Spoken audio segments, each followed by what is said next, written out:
सकाळी सकाळी मधुरा एका सुखद स्वप्नात रमली होती. तिचा पराग तिच्या स्वप्नात आला होता.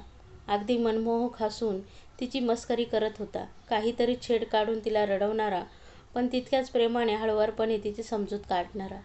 थोडासा अल्लड, पण प्रसंगी सर्वांना सांभाळून घेणारा, सारखा धडपडणारा आणि स्वतःवरच हसणारा. तीही त्याच्यासोबत हसू लागली आणि हसता हसता तिला जाग आली. जाग आल्यावर जाणवले आपण खूप पुढे आलो आहोत. त्या स्वप्नाने तिची सकाळ प्रसन्न केली, पण शेजारीच निजलेल्या लहानग्या रोहनने तिला वास्तवाची जाणीव करून दिली. आज पराग जाऊन बरोबर 1 वर्ष झाले होते. अगदी नजर लागण्यासारखा संसार होता दोघांचा. दोघे राजा राणी आणि त्यात नवीन पाहुण्याची चाहूल. परागला लहान मुलं खूप आवडायची. जेव्हा मधुराने त्याला ती आनंदाची बातमी सांगितली तेव्हा त्याला खूप आनंद झाला. मधुराला ती रात्र आजही आठवते. मधू, तू आज मला माझ्या आयुष्यातील सर्वात मोठे गिफ्ट दिले आहेस. हे बघ, मुलगा झाला तर त्याचे नाव रोहन ठेवायचे आणि मुलगी झाली तर आदिती. मी त्यांना खूप मोठे करणार. माझ्या आयुष्यात ज्या गोष्टी परिस्थिती अभावी करू शकलो नाही ते सर्व काही मी आपल्या बाळाला देणार. पूर्ण रात्र तो बाळाच्या विषयीच बोलत होता, पण त्या दोघांना माहितीच नव्हते की त्यांच्या या सुंदर स्वप्नांना लवकरच ग्रहण लागणार आहे. मधुराला 9वा महिना लागला होता. पराग तिची खूप काळजी घेत होता. त्याने तर तिला हे सुद्धा सांगितले होते की तुझे बाळंतपण इथेच करायचे, माहेरी जायचे नाही. त्याला बाळाच्या आगमनाचा एक एक क्षण अनुभवायचा होता, पण झाले वेगळेच. ऑफिसच्या कामासाठी त्याला तातडीने बाहेरगावी जावे लागले. खरं तर त्याला मधुराला एक क्षणही डोळ्यासमोरून दूर करायचे नव्हते, पण ऑफिसचे ते कामही तेवढेच महत्त्वाचे होते. त्याने मधुराच्या आईला बोलावून घेतले. त्यांच्यावर जबाबदारी सोपवून तो निघाला. पण पावसाळी वातावरण आणि त्यात घाटाचा निसरडा रस्ता यामुळे त्याच्या गाडीला अपघात झाला आणि तो जागीच सर्व स्वप्ने डोळ्यात ठेवून गतप्राण झाला.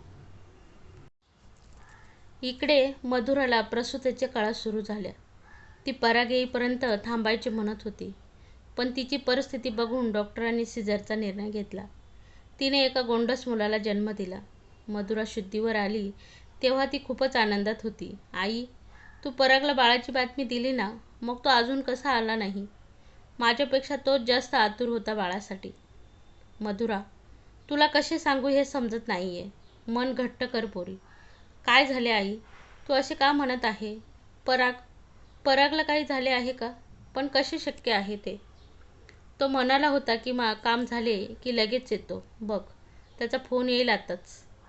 आईकडून सर्व अपघाताची बातमी समजल्यावर मधुराला खूप मोठा धक्काच बसला.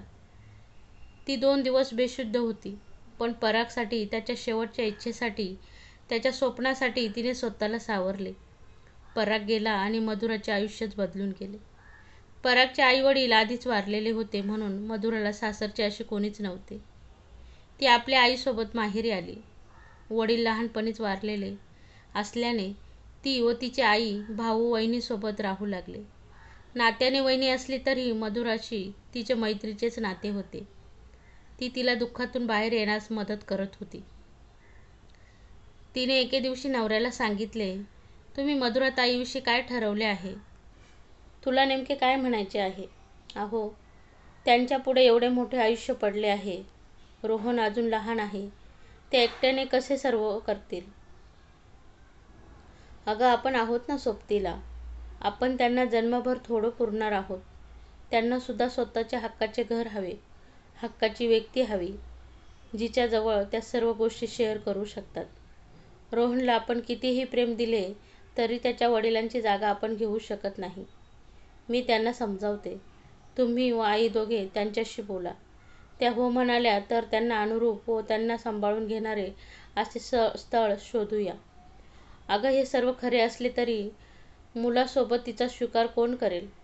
माझ्या मनातही ही गोष्ट होती, पण कसे बोलावे हेच समजत नव्हते. आज तू विषय काढला म्हणून सांगतो. आमच्या ऑफिसचे नवीनच बदली होऊन सर आले आहेत. त्यांचे नाव साकेत. स्वभावाने एकदम शांत, कामात तर एकदम हुशार आहेत. वयाने लहान असले तरी हुशारीमुळे ते एवढ्या मोठ्या पदावर काम करत आहेत. मागच्याच वर्षी त्यांच्या बायकोचे आजारपणात निधन झाले. त्यांना जुळ्या मुली आहेत. घरी कोणीच नसते. घरी एक आया त्या दोघींना सांभाळते. त्यांचे एक दूरचे मामा आमच्याच ऑफिसला आहेत. ते माझे छान मित्र आहेत. आपल्या मधुराविषयी त्यांना सर्व माहिती आहे.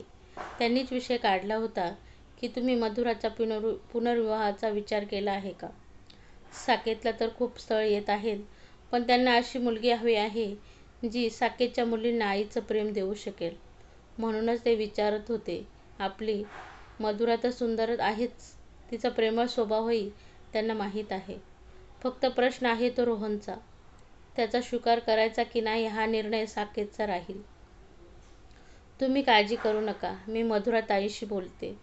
राहिला प्रश्न रोहनचा, तर त्याला आपण आपल्यासोबतच ठेवूया. मला सुद्धा त्याचा खूप लळा लागला आहे. ठीक आहे, मी बोलतो मधुराशी.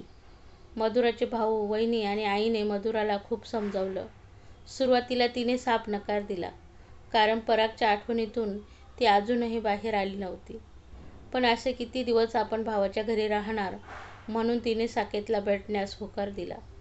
पण ती रोहनला सोबतच ठेवणार या निर्णयावर ठाम होती. ती या विषयावर साकेतशी बोलणार होती. आज संध्याकाळी साकेत आणि मधुरा ऑफिसजवळच्या रेस्टॉरंटमध्ये भेटणार होते. मधुरा वेळेवर तिथे आली. तिच्यासाठी आधीच एक टेबल बुक करण्यात आले होते. साकेत अजून आला नव्हता. ऑफिसमधील एक मीटिंग करून तो येणार आहे असे भावाने सांगितले होते. मधुरा तिथे बसून विचार करत होती. मी जे करत आहे ते बरोबर आहे ना? मी परागशिवाय दुसऱ्याचा विचार करू शकत नाही. पण रोहनचे काय? त्याला वडिलांचे प्रेम कसे देऊ? मधुरा तिच्या विचारात असतानाच तिच्या कानावर शब्द पडले. नमस्ते, आपण मधुरा ना? मी साकेत. मधुरा त्याच्याकडे पाहतच राहिली, कारण नाव वेगळे असले तरी त्याला पाहताच तिला परागची आठवण झाली. एक क्षणभर तिला आपल्यासमोर परागच आहे असे वाटून गेले. तीच चेहरेपट्टी, बोलण्याची लकबही तीच. जर परागला भाऊ असता तर तो असाच असता, असाच दिसला असता. फक्त परागमध्ये असलेले मनमोहक हास्य व त्याचे निरागसपण यात नव्हते. कामामुळे म्हणा किंवा पत्नीच्या अचानक निधनामुळे त्यात एक शांतपणा होता. त्याच्या चेहऱ्यावर विद्वत्तेचे एक वेगळेच तेज होते. तिला आता समजले की पराग व त्याच्यात असलेल्या साम्यामुळेच तिच्या भावाने हे स्थळ सुचवले आहे. हॅलो मधुरा मॅम, आपण काय विचार करत आहात? तुमच्या भावाने मला तुमचा फोटो दाखवला होता, म्हणूनच मी तुम्हाला ओळखू शकलो. तुम्हाला खूप वाट पाहावी लागली का? नाही, मी आता थोड्या वेळापूर्वीच आले आहे. मला दादाने तशी कल्पना दिली होती. चला तर आपण सरळ मुद्द्याचे बोलू. माझी पत्नी निशा मागच्याच वर्षी आम्हाला सोडून गेली. मला सोबत आहे माझ्या 2 मुलींची. खरं तर मी स्वतः त्यांना सांभाळू शकतो, पण आईच्या प्रेमाची जागा कोणीच घेऊ शकत नाही हे मला आता समजले आहे. फक्त या एकाच कारणासाठी मी लग्न करण्याचा निर्णय घेतला आहे. तुमच्याविषयीची सर्व माहिती मला माझ्या मामाने सांगितली आहे. तुमचे भूतकाळाविषयी माझे काहीही म्हणणे नाही. जर तुमचा होकार असेल तर मी तुमचा माझ्या मुलींची आई म्हणून स्वीकार करायला तयार आहे. आपल्यात फक्त तेवढंच नातं असेल, बाकी मला कसलीही अपेक्षा नाही.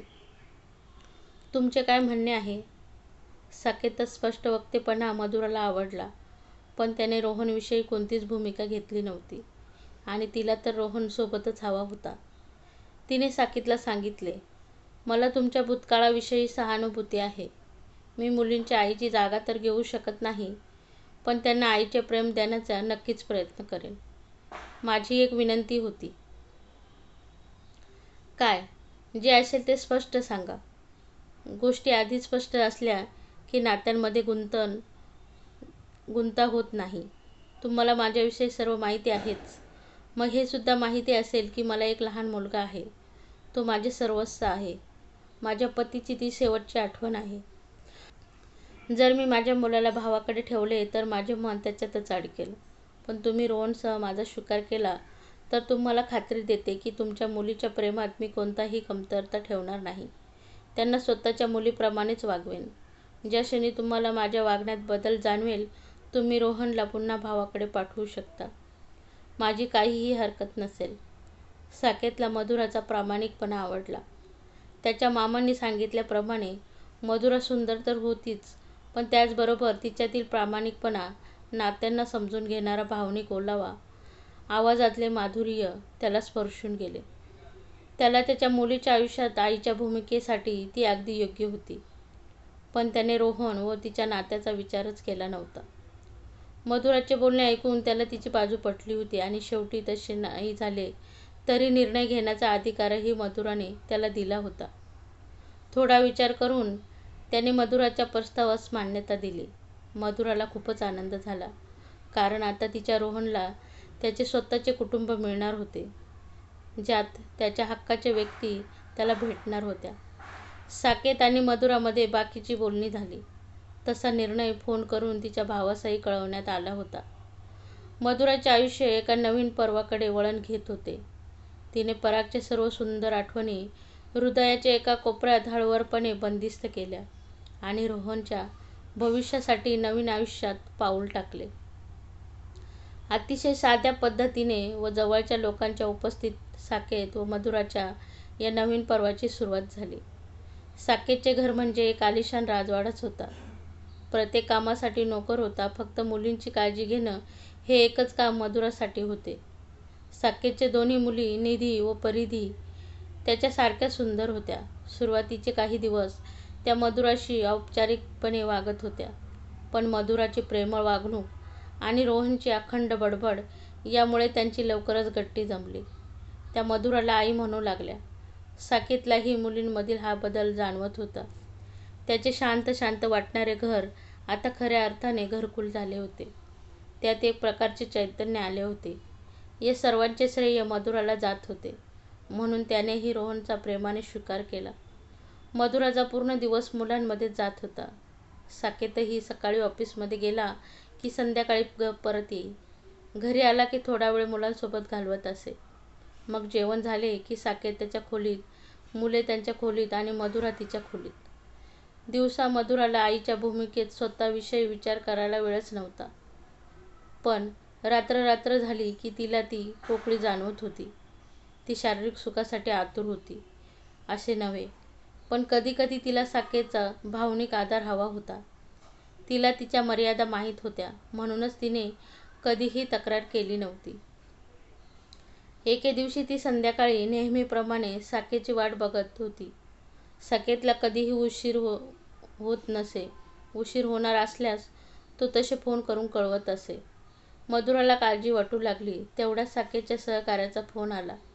मधुरा मॅडम, मी साकेत सरांच्या ऑफिसमधून बोलत आहे.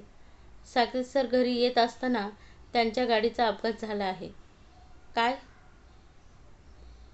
म्हणताय तुम्ही? साकेत तर नेहमी हळू गाडी चालवतात. कसे शक्य आहे?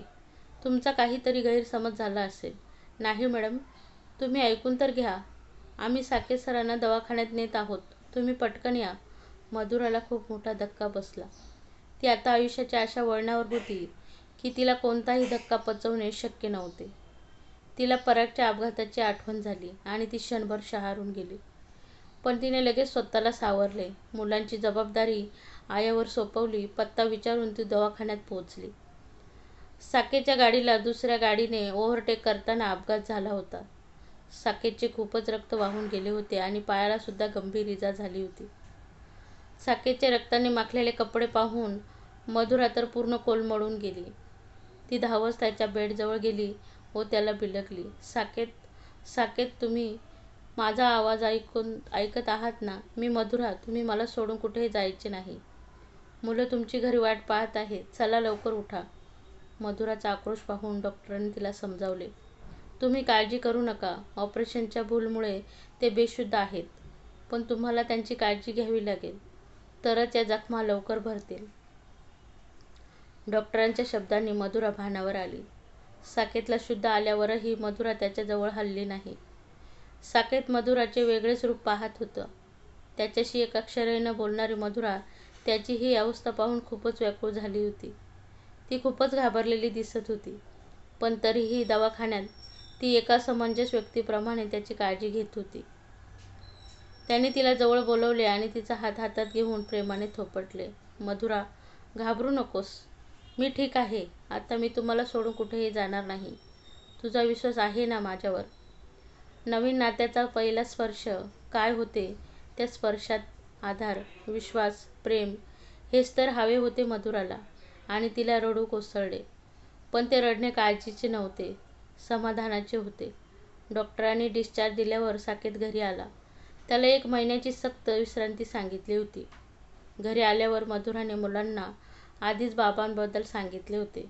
तसेच त्यांना बरे नसल्याने आपण त्यांची काळजी घ्यायची आहे अशी प्रेमळ समजूतही घातली होती.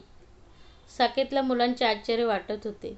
नेहमी खेळण्यासाठी हट्ट करणारी तिन्ही मुले समंजसपणे वागत होती. ही किमया मधुराची आहे हे सुद्धा त्याने ओळखले. मधुराने महिनाभर त्याची लहान मुलासारखी काळजी घेतली. न सांगताही त्याच्या सर्व गोष्टी समजून घेत होती. दोघांमध्ये एक वेगळ्याच नात्याची कडी विणली जात होती. मुलांकडेही दुर्लक्ष होणार नाही याचीही काळजी घेत होती. महिन्याभरात साकेतच्या तब्येतीत खूपच सुधारणा झाली आणि याचे सर्व श्रेय मधुराचे आहे हे डॉक्टरांनी सुद्धा मान्य केले. साकेत लवकरच ऑफिसला रुजू झाला. एके रात्री सर्व कामे आटोपून मधुरा तिच्या खोलीत झोपण्यासाठी गेली. तेवढ्या तिच्या दारावर कोणाची तरी थाप पडली. तिने दरवाजा उघडला. साकेत, तुम्ही इथे? तुम्हाला काही हवं होतं का? मधुरा, नेहमी आम्हाला काय हवे याचाच विचार करत असतेस तू. तुला काय हवे आहे हे पण कधीतरी सांगत जा. साकेत, तुम्ही काय म्हणत आहात? साकेतने मधुराचे वाक्य पूर्ण होण्याअगोदरच तिच्या ओठांवर आपले बोट ठेवले. मधुरा, आज काहीच बोलू नको. तुझे डोळे जे नेहमी सांगतात ते ऐकायचे आहे मला. तू फक्त आई न होता खऱ्या अर्थाने माझी सहचरणीचे कर्तव्य निभावले. माझ्या विटा मातीच्या घराचे नंदनवन केले. तू मला नेहमी भरभरून देतच आली आहे. आज मला तुला काही द्यायचे आहे. त्याचा स्वीकार करशील का? मधुराचे हात अजूनही साकेतच्या हातात होते. त्यातील प्रेमाची ऊब मधुराला जाणवत होती. तिने डोळ्यांनीच साकेतच्या बोलण्यास संमती दर्शवली. साकेतने मधुराला हळूच आपल्या जवळ घेतले व म्हणाला, मधुरा, आज आपण या नवीन नात्याला खऱ्या अर्थाने सुरुवात करू. माझी सखी अर्धांगिनी होशील ना? साकेतच्या स्पर्शाने मधुरा मोहरली व ती अजूनच साकेतच्या मिठीत शिरली. साकेतने तिला घट्ट मिठीत घेतले. साकेत व मधुराच्या नात्यातील सर्व अनामिक बंध गळून पडले. येणारी नवीन पहाट, नवीन स्वप्ने, नवीन उमेद घेऊन त्यांचे स्वागत करत होती एक नवी पहाट.